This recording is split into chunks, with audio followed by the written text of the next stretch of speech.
Welcome to the Deal Champs podcast. I'm your co-host, Mr. Stratton Brown, aka Strat Daddy. We have another amazing guest today, and he has another Lambo. I'm gonna put it in the comments for everybody. I don't know how he got this one. The last guy was pretty good on how he hacked into his Lamborghini. But at the Deal Champs podcast, our goal and our mission is to empower, inspire our listeners. We want to highlight real life deals from people from across the nation, and we're interviewing some of the best entrepreneurs in the real estate space. Luckily enough, today we have my man on, Austin Hancock, and we aim to provide you guys with actionable insights and steps you guys can take and apply to your business. Don't forget to go hit like and subscribe if this brings you any value, and I know it will. And then don't forget to follow everybody. I'll do a quick intro for myself. My name is Stratton Brown, aka Strat Daddy. I have a 7-figure real estate portfolio. We own a virtual assistant company. We show people how to get their first deal in real estate.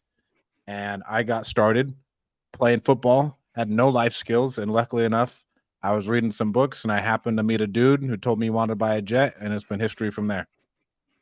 Now we have the master of hair. The hair's back this week, Mr. Jason Pritchard. How is everybody doing? This is your other co-host, Jason Pritchard. Backstory on me, for those of you guys that don't know, I worked in corporate America for 15 years. I burned all the boats, went full-time in real estate in 2014 and have not looked back. Since then, we've flipped and wholesale close to 400 houses. I own a rental portfolio of over 100 units, mainly here in Central California. And my goal, and I know the goal for everybody else here on the podcast, is to try to transfer as many of the things that we've learned along our journey to you guys watching. Real estate has fundamentally changed my life, and we want to change as many lives as we can. I will pass it over to our other co-host, Captain America, Dean Rogers, and he can tell you some more about himself. What's up, guys? Your other co-host here, Dean Rogers. My story is I transitioned from the NFL to corporate to then real estate, and been investing in Central California for the past 10 years now. Done close to 600 deals, got a rental portfolio almost $10 million, and been coaching students on how to get started and grow their business as well. You guys can always connect with me at deanrogers.com. And I am extremely excited to find out more about Wes Watson 2.0, aka Austin Hancock. Austin, why don't you give the 10,000 foot view about who you are, and we'll dive in, man. You're actually on mute. That's gonna. Can you hear me now? Yeah. So very similar to you guys. Obviously a real estate investor. I started in. So you want my whole bio? Oh yeah, bro. Just the high level. Yeah. Hit us with the hard stuff. So I got out of the Marine Corps in 2010, and I started working construction again because how I grew up. So I did blue collar work. I learned how to weld. I learned how to project manage. I did everything there was to do on a job site, from, pulling concrete mud, tying rebar, welding, running a skid steer, everything like that right here in the good old Oklahoma blue collar state. So grew up in construction on a job site, and I wanted more. I went to the gym with a bunch of buddies that owned their own business. That started to wear off on me. They influenced me to go to be an entrepreneur. So I started reading the books they were telling me to read. I started implementing the things they started telling me to do. And I turned around and started my own building company, since I knew everything about it. And I became a general contractor. So I built the spec house, which is just the house you build and you sell it, you make profit if it sells, and you did it right. And my first one, I made $45,000, which was more than I was making as a hourly employee before, annually. And so I was hooked. I was hooked on it, but I built the building company, and fast forward, I continued to grow that. I did customs, so high-end custom homes. I built that company up from just doing some small specs to building high-end custom homes for clients. And here in Oklahoma, that's anybody from $700,000 to $2 million houses, one-off custom houses, learning how to develop the land, how to, cultivate blueprints with high-end designers, working with multiple parties to the city, things like that to get things done. And that was a high 7-figure company. And I knew I wanted more from it, though. It was very similar to the rat race I was in while I was operating a skid steer, to be honest. I mean, working for people, and actually 10 times more demanding, because it didn't matter when you went to bed or when you woke up. People were beating you up through email. You could never perform. You meet their expectations. Some of the littlest minutia of cosmetics would cause people to just erupt and hold back 6-figure invoices. And so it was very stressful. It's a very stressful environment. The company was doing well, but it wasn't something that I wanted to do. It was just something that I grew up and knew that was the only way to make money, and it was my only vertical. So I started researching in between starting that first house and building it all the way to where it was, doing the Parade of Homes and the Street of Dreams and doing all this builder stuff. I even got myself on the board of directors for Central Oklahoma Home Builders Association. So I was very involved. And I'm only 36, so that was right after I got out of the Marine Corps. I got out at like 22. And I wanted to real estate invest, right? That's why I got into, to own my own business, was to have my own freedom and to have my own time. And it turns out, if you get in the wrong industry, it could be 12 times the headache and, stress you out and be a nightmare. So I read the cliche Rich Dad Poor Dad while I was driving job to job, meeting clients, doing my things, and started researching, started listening to podcasts, started reading books, started to digest any information I could on how to, one, run my business better, but also how to become an investor, not somebody that's working in their business all the time. And so I was given the opportunity in 2020 when things went to hell on a handbasket with material products, labor shortages. Nobody knew what was going to go on. And I still had people knocking on the door. Like, I had many clients that were knocking on the door to do more jobs with us and to build, even though I couldn't provide them a lumber estimate that was good for more than 7 days on a 6-figure lumber pack. They still wanted to continue, but I knew where it was going. I'm fighting 3 people now. I'm fighting the subcontractors, the homeowners, and I'm fighting the lumber yards and the material shortages. So I can't promise Mr. and Mrs. Smith anymore where I'm going to get the material, when I'm going to get the material, if they're going to have the brick, what color that they want. And people say that they accept that and they know that they want that, and it's fine, but they don't. They do not. They'll lie straight to your face, and they're very, very upset when push comes to shove. And they're like, no, we know you don't know what things are going to cost, but it's fine. Let's keep going. Well, that's not what they really mean. So I took that point to finally transition full-time over into real estate investing. And in between the first house, the last one that I built as a custom, I'd accumulated, multiple rental properties. I understood the game a lot more. I'd done contract for deeds. I'd done all sorts of stuff on the side. I had a pretty good sized team, so I was able to still dabble in that. But I just didn't want to do any more customs. So no more custom home building, no more one-off specialty bespoke style house for anybody. And I wanted to be more of an investor. So we did. My wife got her license. I said, hey, get your license and kind of beta test the full company on that side. And so we can transition smoothly, or at least have a little bit of a cushion, because were acclimated to a certain lifestyle at that point. I have 2 kids and been married for 10 years this year. And so she got her license, and then she did a few on-market deals. No big deal. It's pretty normal in our world. And then she started to do a few off-market deals based on the knowledge that we had acquired together. And she'd do a few, maybe a wholesale, or buy one and we do a wholesale and put it on the market. And the proof of concept was really simple to me, because I had done some smaller remodels as well, just because you can keep your subs busy and fill in some gaps. And so I had done some $300,000, $400,000 remodels, which is relatively large in Oklahoma, but small to what I was doing. And I would make the percentage on that was really low, because you're making maybe 15% here. Realistically, you're making 10 to 15%, but everything from your overhead comes out of that 15 to 10%. Mm-hmm. So you don't net that. That's not the net. I mean, you got a lot of expenses that come out of that, right? Marketing, everything else.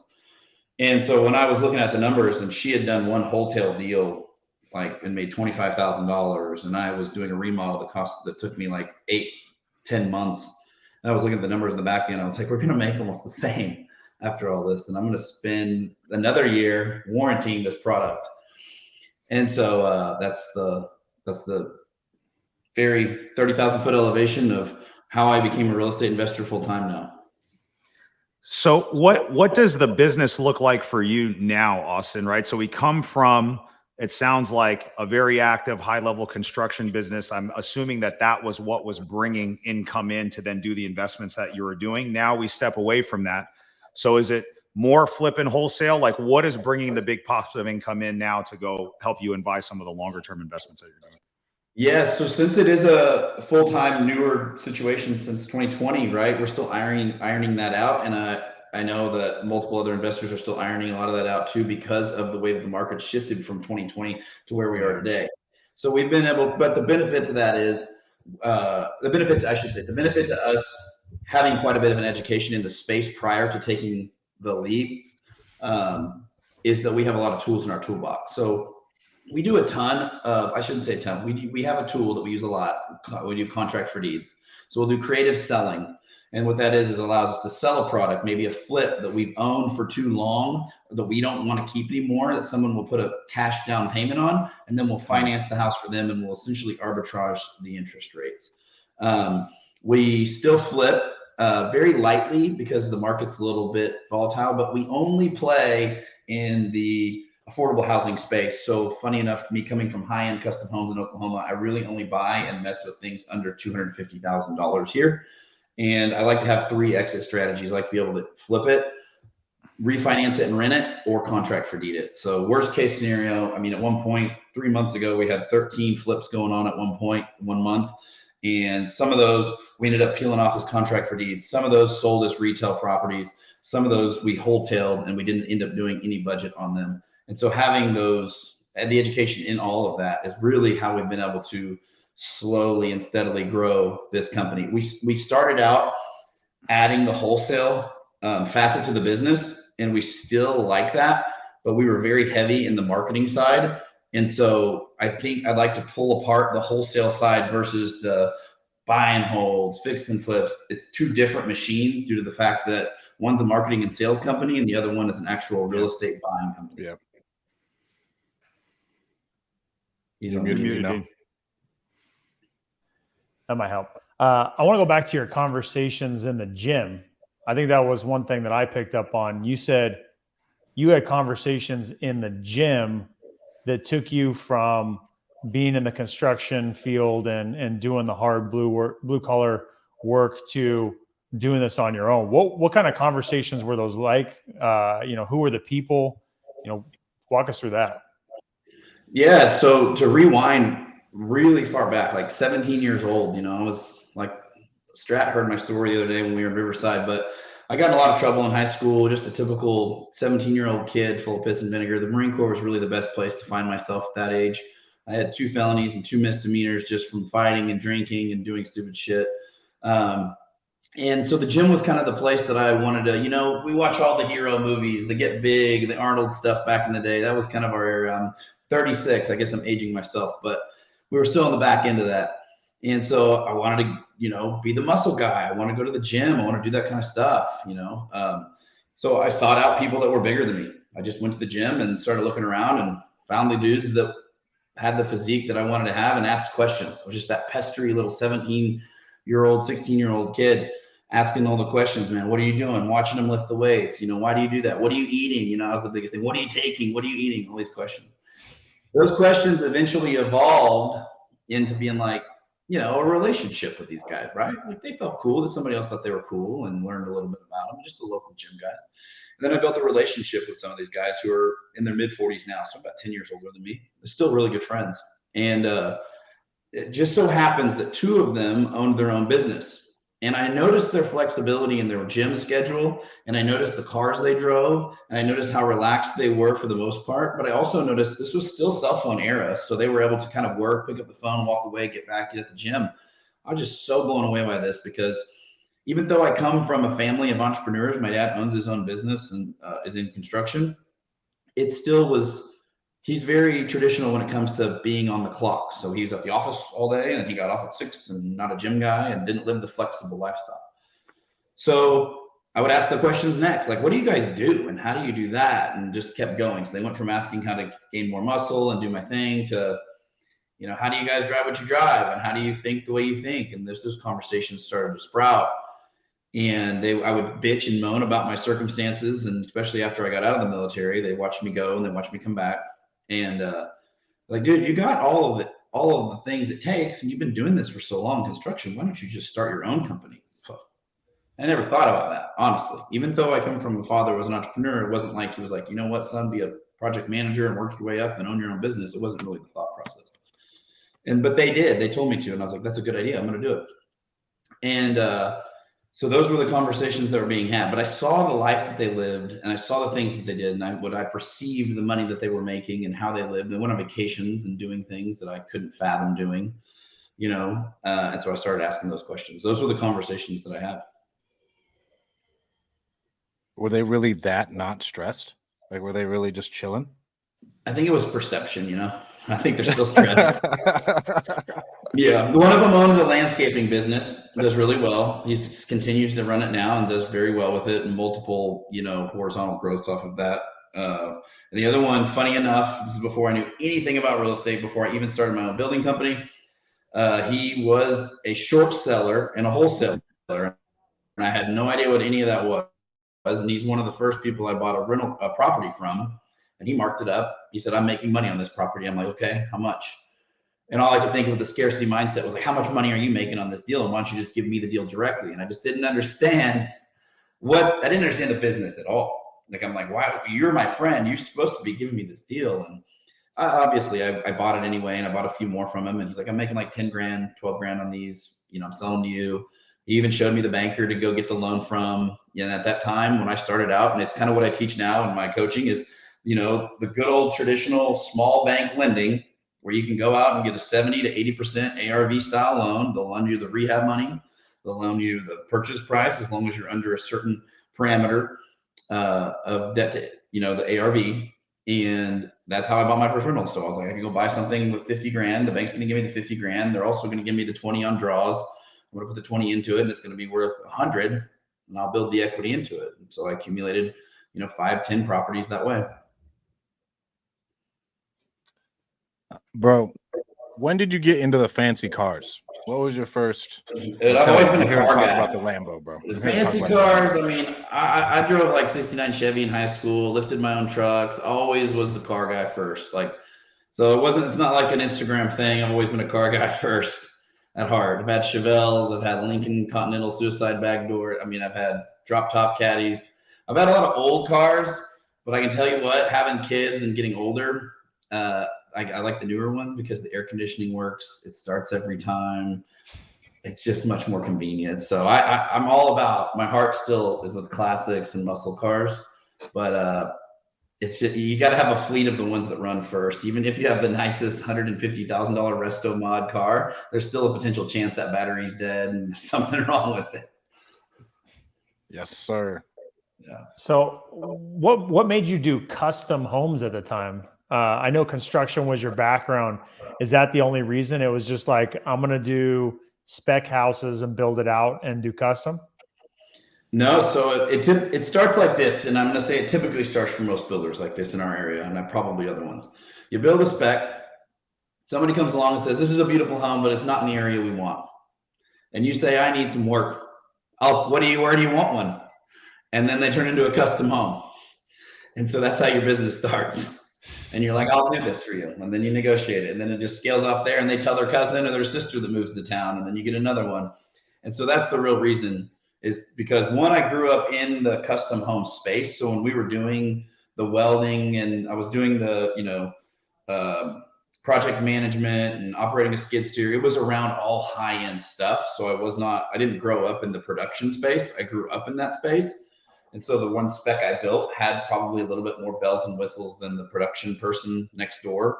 And so that tended to attract that client. And when you're a really small company and a builder, which builders stay this way forever here, like infill lots and things like that, then you kind of have to be a notch above, because you don't have all the other things to offer as a big builder. And you can't drop your prices as low because you're not doing it on a volume base. Yeah. So you have to be a little more sellable when it's a nicer product, or the one-on-one connection, or the flexibility of doing your house on your 5-acre lot and being able to do all that. How did you handle stress back then? Sorry, Jason. With so all that stuff going on, like where someone's holding a 100K invoice, like that shit is stressful. Oh, it was super stressful. It's beyond stressful.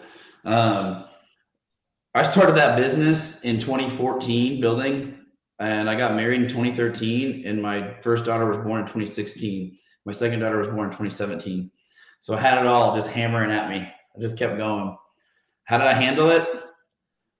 I don't know. There's no straight answer. Like, you just kind of got to get through it. You got to just, I learned really quickly. It's still something I practice, and I think we all should, but you can't control other people's reactions, right? You can't control their emotions, but you can only control your own. And if you can control your own, then you have more control over the situation. 100%.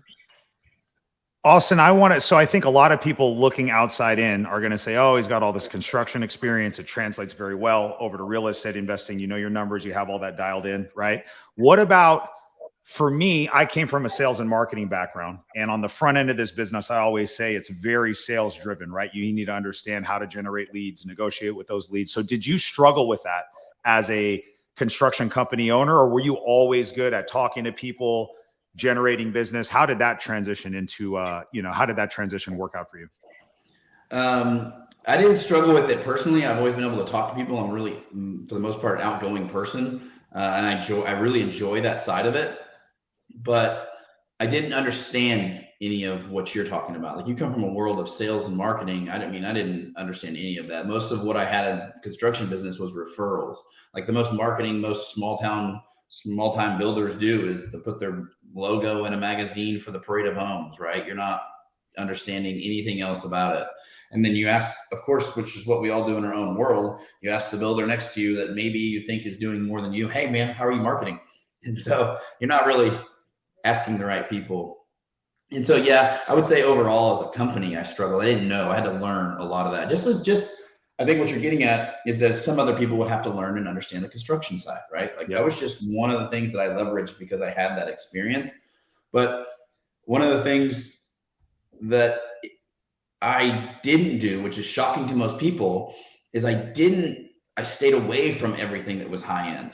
Like, especially in my market, I got a really good temperature on, like, a taste of what was going on in that high end. I mean, I've sat on $2 million worth of spec houses before, and it was just puckering. It's the worst situation in the world. It's scary. And you're wishing somebody would come and buy them for what you have in them, or they would burn down. So I know what that feels like, and I didn't want to have anything to do with that. So it was really important to me to make sure that I could get into any deal and have an opportunity for it, right? Like, even the 13 I talked about that we were doing a couple months ago, I think we still have 6 or 7 on the market right now that are flips. But I still have options with those. And that was really important to me, to not pigeonhole myself to just do this big old flip and for the ego, which is what a lot of building is, and to have that big house that's sexy and cool. I was like, I'm switching 100% just to what works and what makes money. Like, let's make this a business, not an ego-driven competition.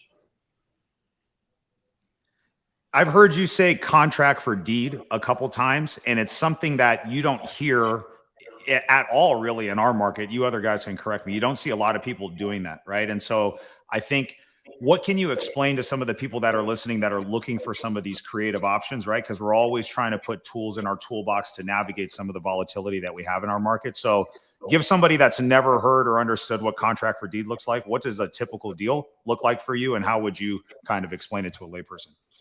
Yes. So contract for deeds are fairly simple. And the fact that if I wanted to sell a house and Strat here wanted to buy it from me for and we agreed $150,000, he doesn't have to go get a loan. I'm going to approve him through my approval process, and he's going to put X amount down that we agree to, 10,000, 20,000, whatever he can come up with cash wise. And then I'm going to charge him an interest rate, and he's going to make those payments, and he doesn't receive the property legally until the last payment. So, but the paper he can get filed with the state, which is the contract for deed, meaning that if he makes the last payment, he now receives the deed and he's the owner. And so they're a really good tool on selling maybe something that doesn't meet your rental buy box that you have in your inventory, or a flip that you can't get rid of, and the market shifted and you're like, shit, now I'm upside down in the thing. I thought I was going to make some profit, but I can't. And that's why we play in that space. If we had, hypothetical reason, if we had $500,000 house and we want to contract for deed it, there's a small chance you're going to be able to sell a $500,000 house at 11% interest rate and 20% down or 10% cash down. But when I'm in the $200,000, $150,000, $100,000 range, a lot of people can't afford or are unable to go get a traditional mortgage or traditional financing for whatever reason. And so what my company does is we qualify them based on our parameters and allow them to purchase this property, and we finance it for them. It's like a buy here, pay here type cash for your car almost. And so are you guys funding the initial acquisition for your company? Let's say you decide to fix and flip it and then transition to the contract for deed exit strategy. Are you using hard money, private money, and then just wrapping their kind of loan that you carry back to them around that? Or is it just cash and you're just carrying the paper for them? No, we'll refinance it. So we'll buy it with hard money. We'll rehab the property with, whether it's private capital, our capital, whatever. And then we'll sell. If the property doesn't sell within X amount of period of time, and this was specifically a flip, we'll refinance that property on a longer term, and we'll make sure that that term is no longer than the term that we've sold it on. So if we sold it to you, for instance, for 30 years, then we'll make sure we finance it at 30 years. And we're essentially getting locked into like an 8.25 or an 8.5 right now interest rate at 30 years with a adjustable rate at 5 or whatever it is. And then we'll do the same. We'll just replicate that on the loan to somebody else at 4 points above what we pay. Bro, are you selling adjustable rates? Like when you're going on an adjustable rate in like 5 years, and then because I don't know if I told you when we were sitting down, but I had one of my deals where the taxes went up completely and ate up all my cash flow. No, you were telling me about that. Right. But Yes, so like we are selling them on the same. Yes. We're not doing Okay. a fix for them. No way. Yeah. Yeah. I've even had people, we've done deals where people will have, like, say they look at one of our homes and they're like, well, we wanted to buy this from you. Because what happens is a lot of agents start bringing their deals to you because of this, right? They're like, dude, you're going to finance these deals. We're going to bring you the people that want to buy them because we know that you can approve them. And so we've done some where they'll come. There's a lot of people in our market that have cash. They just don't have the ability to go get traditional financing. And so what we'll do is we'll take their 20% down plus fees and everything else that comes along with it, closing costs, etc. And then we'll purchase the property. We'll take title of the property. We'll own it. And then they will sign a contract for deed and we'll sell the property to them based on the same terms. And we'll make the interest rate arbitrage essentially. That's so smart. I love that strategy. And I'm assuming you're getting some cash up front, because if you did your numbers correctly, when you go to refi initially, I'm assuming you're pulling all your initial capital back out or most of it, right? And then that's exactly right. That's exactly right. So if I'm rehabbing it, let's do the round numbers. If I bought it for 50, I put 20 into it, I'm at 70%. They buy it for 100,000. My objective is to squeeze all my equity back out of it. Now, the benefit to not squeezing your equity back out of it, if you look at it on an amortization schedule, you make a lot of money. I mean, you'll make a lot of cash flow. But like in a market right now with interest rates as high as they are, I'm trying to scoop up all the equity as I can. So I'll get the initial down payment, which is like my minimum is 10,000. So, but I've had people put 60 grand down, all the equity right there. And then I'll I never refinance that loan for more than what they owe on it, right? Like you have to run it very clean and clear or you're going to get murdered by attorneys. So this is just a warning for everybody. You need to understand finance. You need to understand how to do these kind of things. Because a lot of attorneys are looking just to take people out of the knees on these deals because bad investors are taking advantage of minorities and other people in the market by telling them that it's a contract for deed, but they're doing a lease option. And then they're never getting to exercise the option or they never take title of the property legally. And we don't, we run it very clean. And the downside, I guess, for you on this is you don't get the appreciation. Like if they sell in 20 years, the house is appreciated and doubled in value, whatever they put it in contract for you for, the difference is theirs to keep, right? But you get the cash flow. You don't have maintenance. You don't have headaches. You don't have any of that stuff, right? So yep, you nailed it. The only negative is the equity, capture in the future, like which is a lot of people's. But I play both sides. So I mean, I have a multi-7-figure rental portfolio as well. So we'll keep that, and and then it's usually the ones that won in an area we don't want, or we over fixed it up on a flip or something like that. Yeah. Bro, how much equity are you creating on these contract for deeds? It's just like a flip. So sometimes there's good ones, sometimes there's not. You aren't creating any of them though? Like when you're selling it on the back end? Like let's say we bought one, it was worth 200, but we sold it at 230. Yeah, we're creating equity, but we're doing about market value or about a little bit more than market value. Right now, we're pretty aggressive. We're really looking for more of our capture of our own equity that's in there and in the interest rate gap. And the interest rate spread. Oh, yeah. Bro, what's your default rate? Like, do you right now? We've We've had a couple that get a little finicky, but I mean, it's all clean and clear. We haven't had anybody completely default. Okay. I've not been in this for 20 years, doing contract for deeds. I Yeah. think you're going to run into more hiccups along that 10-year mark, things like that. But, I would treat this very similar to how we do if somebody just can't pay the rent. I'm going to go and talk to them first and try to negotiate it. But you have to be very careful. You cannot try to evict these tenants because they're not tenants anymore. They're owners. And so you have to go through foreclosure. But that's why it's important for us to get a majority of that capital that, say, 6 months of foreclosure time eats up. I got quite a bit of cash down up front. I just lost my train of thought. So I got a question. You said when you were doing the spec homes, custom homes, you were making high 7 figures, but you also mentioned that, with the margins and everything, it was 10 to 15%. What was that like? Because I think sometimes people get caught up in the top end revenue and get all excited, but then you see on Shark Tank, they're like, "Oh, I've made $1 million. Well, what's your margins?" And they're like, "We're running a profit on 10%." And, that's not a lot at the end of the day. If you're making $1 million, you're walking away with 100. So what was that like? Did you feel like you were doing good at the time and feeling comfortable, or did you feel frustrated, like you really weren't where you wanted to be at? Oh, frustrated by far. Yeah, because you're working a lot for free. I'll go into that in a minute, but to answer your question straight up front, it's very similar to a realtor. You hear a bunch of retail realtors talk about, we've done 20 million or we've done 50 million. It's like, all right, well, what's the net? And nobody knows anybody's net because that's the big poker game. And so I'll be straight up, even when we're doing custom home building, I think we did 7 million in 2021, like the year I was getting out. And so our net, let's just do 15% for round numbers, was the 15%. And then, or our gross profit was the 15% of the 7 million. And then from there, you have all of your expenses that come out of that. You have any kind of products.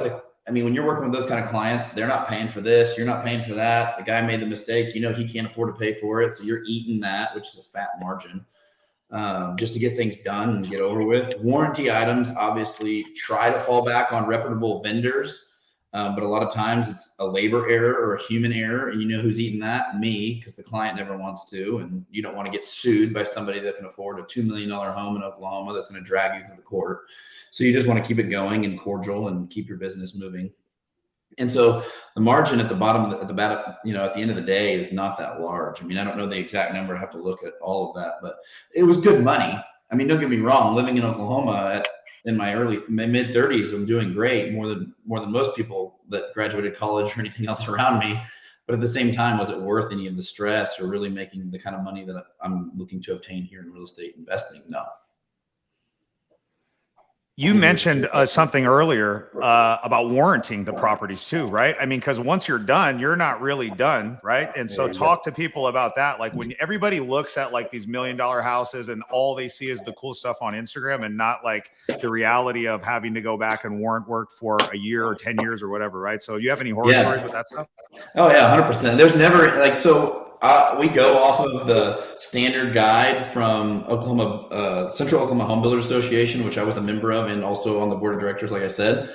But still, it doesn't matter. People still will send you that email, hey, this thing's broken, or something went wrong with this item over here. And I've had people reach out 3, 4, 5 years afterwards. And if I was still in that world, I would have felt obligated to do so.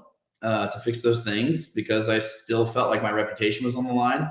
But once I phased out and I made money in real estate investing, I was kind of like, well, here's the contractor, call him. My warranty was up a year ago. But as a new entrepreneur, and 2, a custom home builder where my face and my brand and Austin is the person that we used and we trusted him, I felt very morally obligated to jump through all the hoops. And you think in your mind that people would really appreciate that. Like right when I was starting out, I have another friend of mine that still does quite a bit in development and building. And we laugh because I'm not in anymore and he's jealous. But we would laugh when we were young because we would sweep out the homes on the weekend and go show up and do the work and the grind and the hustle to put on the show for the clients and really feel like we were doing something as new entrepreneurs. And those clients didn't give a shit. I mean, they're like, oh, good, you're here sweeping the home out. Do you mind getting the wood and loading it up and putting it over here and doing this? Like, there's zero appreciation. I wish there was more of that, but it's not there, man. So you were in a position where you were running your own business, but felt like you were an order taker, right? Yeah. Oh yeah, by far. I learned real quick on that one. Yeah.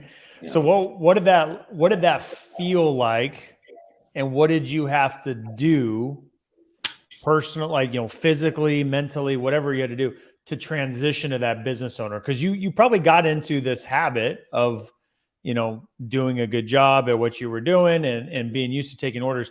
Did you have to go through a physical, mental shift to be able to kind of like do your own thing, how you want to do it from that point forward? Oh yeah, that was one of the hardest growths I had.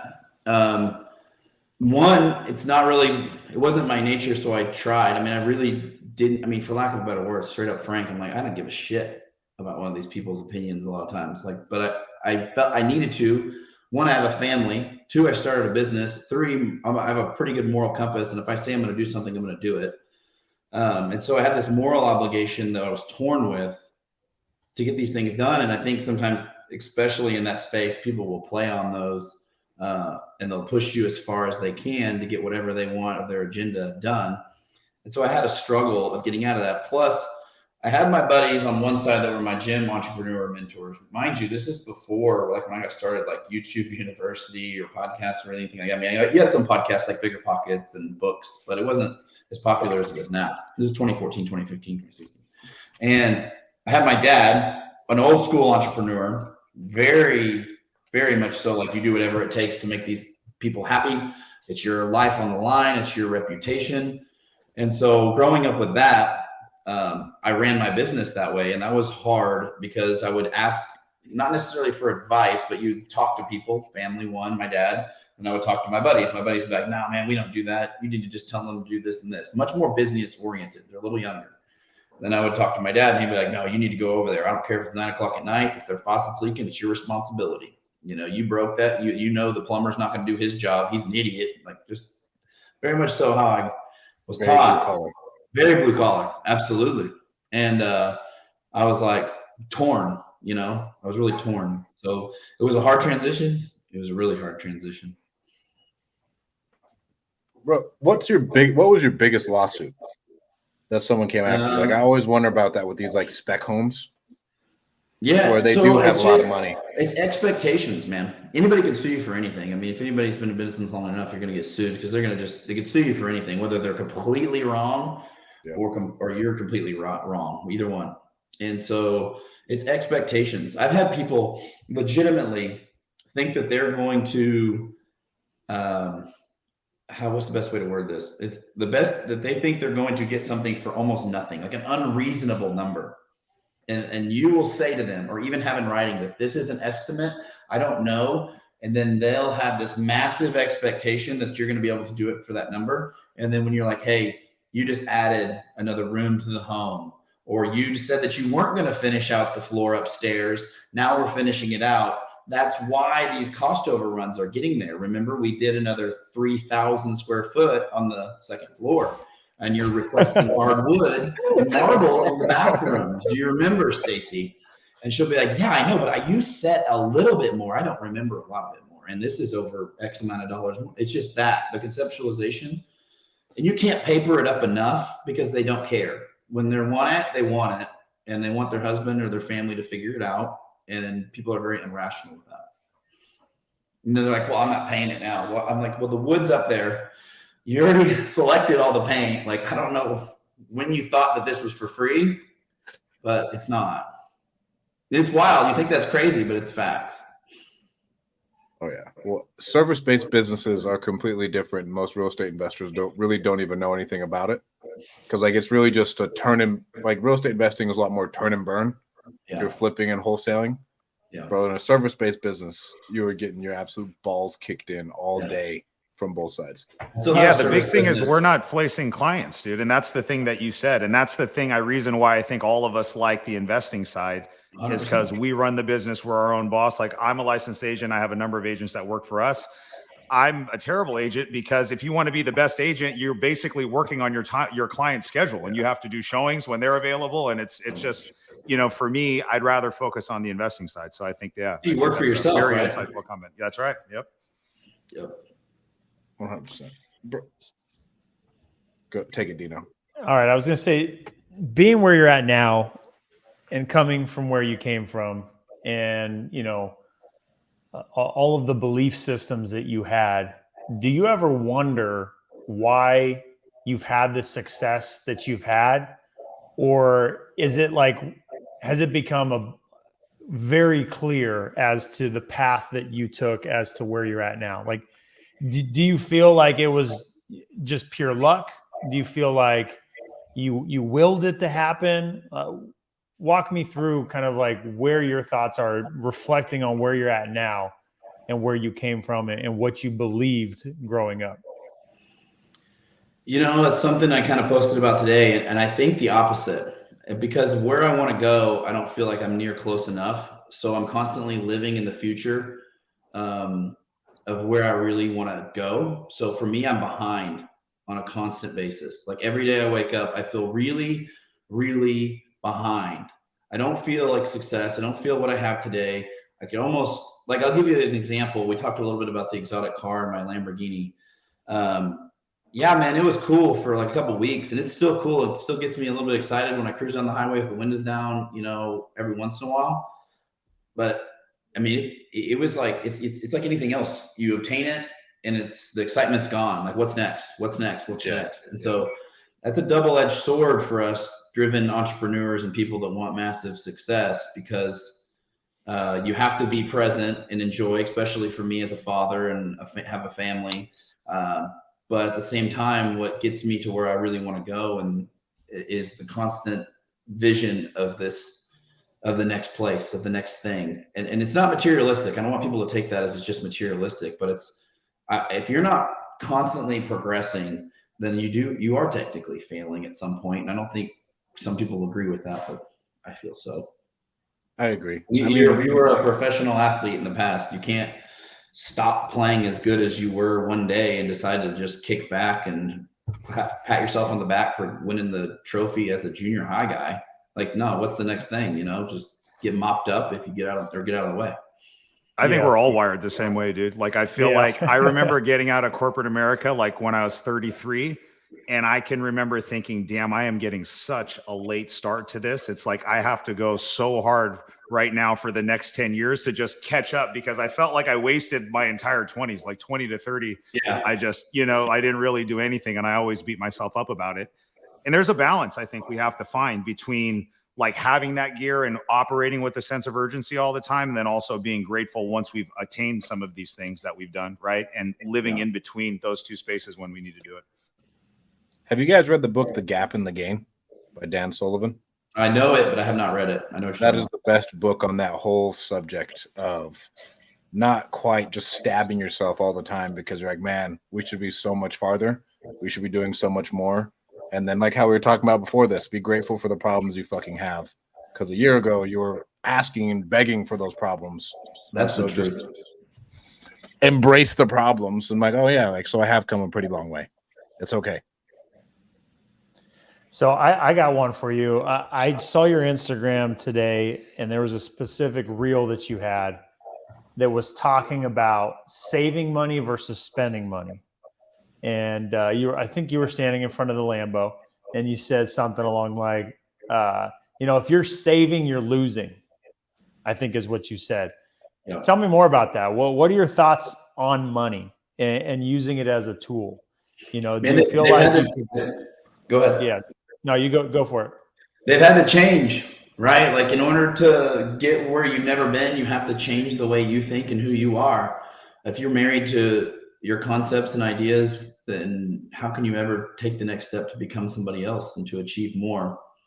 And so I think it's a scarcity mindset to think that you can save yourself to obtaining wealth, and I'm definitely more on the risk side. I don't know. I perform better with my back against the wall. You'll make me move a little bit more with my back against the wall, or pushing the envelope to do more and achieve more. And, shoot for bigger dreams and goals. I have a funny story when we built, I live in the last custom home I hope I ever built for myself. And I don't know how much longer I'll live in this one, but I won't be building any other. But my wife and I built 3 customs of our own during owning a custom home building company. And the first one we built, we went from the first house I bought after I got back from Iraq in 2008 or 2009. And I bought that, met her, she moved in with me, kicked my roommates out, whole deal. But it was like 1,500 square foot, nice house, but I had roommates helping me cover the mortgage. And so we built our first custom. We're having babies at the time, and we're moving in.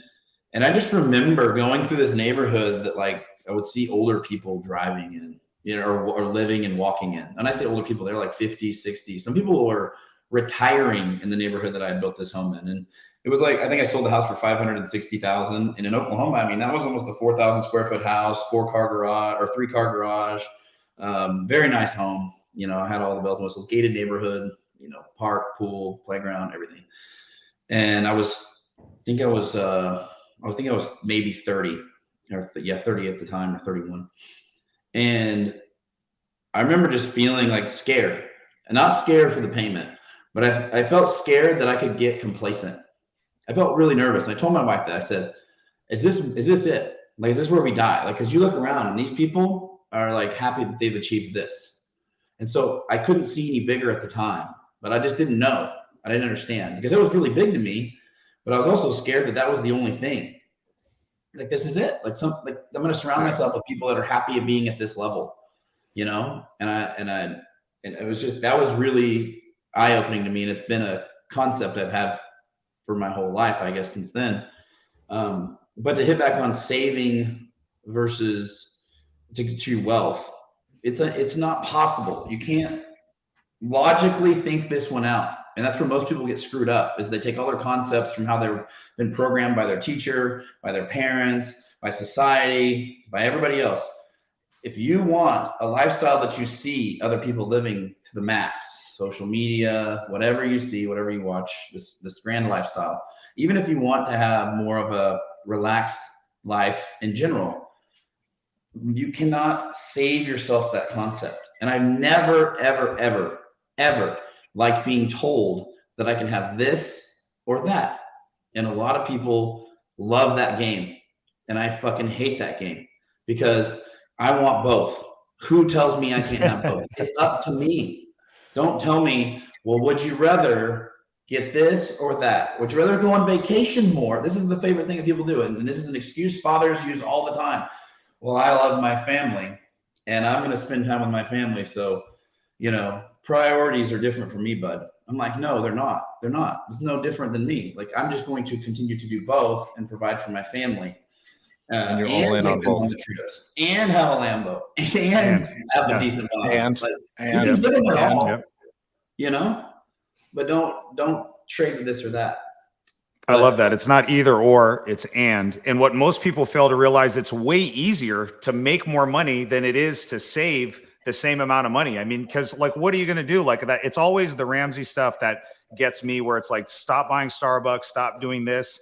So you saved $700 a month. You know what I mean? Like, at the end of the day, is $8,000 in a year going to make your life different? Probably not. And it's probably easier for you to make $7,000 or $8,000 a month by wholesaling a property or listing one extra property or just working a little bit harder. And that's the thing that always irks me. It's always been easier for me to generate more money than it is to save an equivalent amount of money. Yeah. And personally, dude, I feel like I'm dying. Like, if I feel like I'm saving myself and my wife's like, you know what, we can't have steak this weekend because the bills are coming up. Like, I'm like, what the fuck kind of man am I that I can't go do what I want to do and how I want to do it? I get that I can't go fly private right now. Maybe I can. But my point is, like, what am I doing wrong? Like, what am I doing wrong that I have to go and cut my family and put them on a tight budget? Like, you need to figure that out. You know what I'm saying? You cannot save yourself to wealth. You cannot save yourself to freedom. Bro, 100%. Yep. I liked how you talked about like changing your environment too. At least like being in that neighborhood, you saw what you didn't want. But then I remember Jason, when Jason moved into this house that he was renting, there was a mansion with a basketball court. The first thing he talked about was like, bro, the quality of my neighbors are insane. right? And then you just keep elevating yourself and you keep exposing yourself to new things. Towards like, bro, my neighbors are doctors. Like, it's Yeah, completely you have different to be in ballgame to where we proximity were to before. that stuff, dude. And it was a big thing for my wife. It was like we were just living in a regular house. It was not like, you know, anything fancy, but nice. And we sold that and moved into this crazy custom $1 million house. And I think both my wife and I needed mentally to believe that this is a new normal that we deserve. You know what I'm saying? And pulling up to that house every single day, talking to the neighbors, the feeling that I got after living there for a couple years before we bought the place that we're in now, I wouldn't have been able to buy the house that I'm in now had I not taken that step, because it would have been way too big of a leap to go from the $300,000 house that we're in to the $1.3 million house that we're in now. It just wouldn't have happened. We had to have that transition. And I feel like proximity to those type of things is what gets you there first. If you can just kind of nibble around the edges a little bit first, and then start realizing like, wow, you know, these guys are not any smarter than me. My neighbors are not any smarter than me. You know what I mean? Like, why am I telling myself that I can't have these things too? Exactly. Bro, do you keep the tax benefits with these contracts for deeds? Because in California, guys, we don't have contract for deed. We only have like a straight up owner finance. We don't have contract for deed. You can, yes. Yeah. I mean, once you're going to capture that, you have to be careful. Like, this is what we were talking about in person. But if you're doing, so you need to talk to a CPA. This is my warning. But you can be labeled as a real estate dealer. And if you're a real estate dealer, then all of those taxes would come accrued that year that you closed or technically sold that property. Now, the differentiating factor in whether you're a dealer or not is a long packet. But yes, you can keep the tax deductions on owning the property. You're probably just going to capture that once it sells at the final payment or when they pay it off, and it's off your books. That's legit though, because we can't do that here. And so that's the you can one lease thing. option them. That's the other way to do it, I guess. There is a lease with an option on it. But it's maybe harder to get people to buy into that because an options can be so many variables in an option, but very common in commercial, right? So how did you do? I see the tagline up on our stream: buying a 10 property portfolio, 0 down, 0 interest. How did we pull that deal off? Was that contract for deed or was that another stream? No, so that was a creative finance deal. So we were cold calling people last year, doing a lot of wholesale, and I got somebody that was interested in selling one property. We got it locked. One of my acquisition guys got it locked up, and then we bought another property under contract that was on the retail market. And so when we had them in our CRM, the seller was the same person. And so I was like, wait a minute, they have multiple properties we just locked up. One was off market, one was on market. So I called the lady directly. And she was like, yeah, I have 10 properties actually, but I don't want to sell them because my biggest concern is I don't want to pay taxes on them all right now. I want to peel them off one at a time for a while. And I was like, whoa, I got a solution for you. And so I worked it out where we do them on balloon payments, 2 balloon payments annually. And I gave her the price she wanted. So I gave her the terms she wanted, the price she wanted. And then she gave me my terms essentially, which was her sales price, equal payments over X amount of period of time. And I didn't bring anything to the table other than my closing costs. So 0% down technically on the deal, but I did pay her closing costs, and which was that one deal's realtor commission, but everything else was. How did you mitigate the risk on the stuff, the balloons that you have coming sooner rather than later? Because I could see 10 years down the road or however, right, we're going to have some appreciation. So there'll be some equity there for you to do it. The stuff that you're paying this year or next year or whatever, did you just negotiate those at better prices to mitigate some of the risk, or did you do something else? Yeah, we just negotiated them at one lump sum price, and then what we're going to do is just refinance her off. So her balloon payments are only is a number, so however many, and then I have no prepayment penalties. So I'll just peel off whatever it takes. So I think it's $120,000 twice a year, and so I'll just refinance maybe 1 or 2 or whatever it takes, and then I'll keep all the equity and I'll keep rolling it, and I'll just watch my numbers in the back end. Love it. Well, that's legit. It was a good one. Do you got any more questions, bro? Yeah, I was going to say, what's your favorite exit strategy right now? So you've kind of done a lot of different things. What's your favorite exit strategy right now? What do you feel like you're going to focus on in the current market right now, and what you're going to stay away from?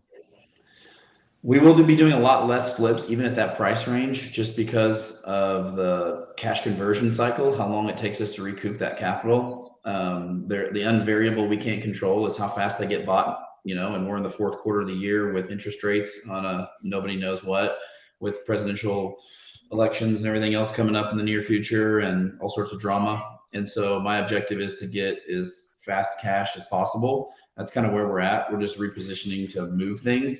I'm always looking to take down properties that are similar to the one in the headline that I'll buy a portfolio, or I have another 16 unit portfolio under contract right now. And then another apartment building under contract right now. And so I'll work the larger deals, but doing one-off fixes and flips at the price range we're at, the profit margins are sinking. And so if I can make 20,000 on a wholesale, or 15,000 or 20,000 on a wholesale, I would much rather take that, or even a listing with our company, something like that. Quick cash is king right now, and I don't want to hold on to it. Even though I know I can refinance it, I still just don't want to walk into next year with a bunch of those. It's a smart move. I think we're all doing similar stuff. I think everybody right now we need to be in and out, dude. Yeah. And we've been predominantly flip heavy. Dean's operation is more wholesale. So I think he's insulated from a little bit of this risk. But I mean, this time last year, we had a ton of flips on our books, and then we got smacked around at the beginning of the year on stuff just that we couldn't, hard to anticipate how fast this target's going to go down, right? And you're shooting for this moving target. And so we learned our lesson beginning of this year. We don't want to take big haircuts on stuff. So we are wanting to be as in and out of deals and have as less inventory on our books as we can going into the end of the year. And on our flips, I mean, our profit margins aren't massive, right? When you're working with sub $250,000 properties, you're not getting six-figure flips. You're getting smaller ones. It helps us stay much more risk averse, but at the same time, how much do you want to take on to deal with that? How spread do you want to be on that? Because what happens is when you're running that many, you got multiple, you got thousands and thousands of EMD money out there. When you're buying your new deals, people don't take into consideration that, if we're using hard money, we even get 100% financing, but still we have closing costs that are accrued at the beginning of that. It could be $5,000 to $7,000. So we have a lot of capital suck when you have taking title to those things. And so Dean's probably in a pretty good position right now, being at the wholesale model, or at least wholesale, so you can just keep running a gun into cash. Hell yeah, bro. Where can people find out more about you, and what are some parting words? Instagram is the best thing. I communicate with people all the time right there. So Austin.Hancock1, as you see right there on my handle. Parting words. Man, you put me on the spot, Strat Daddy. Parting words. Well, I like what I said earlier, and I think it's really important that you don't have to have this or that. You can choose it all. So stop making the excuses for the things your shortcomings are. Mm-hmm. Hell yeah, that one was fire. Zinger. Okay. Yep. Guys, thank you so much for tuning in. Do not forget to hit that like and subscribe button down there. If you're on the podcast app, go give us a 5-star review. Don't forget to follow everybody on Instagram, Austin at Austin.Hancock1. Mr. Captain of Hair at Jason Pritchard, Mr. Captain America at Dean Rogers Real Estate, and myself at Strat Daddy. Thank you guys so much for tuning in, and we'll talk to you guys next week. Appreciate you guys. Thanks, Austin. Peace. Thanks, bro.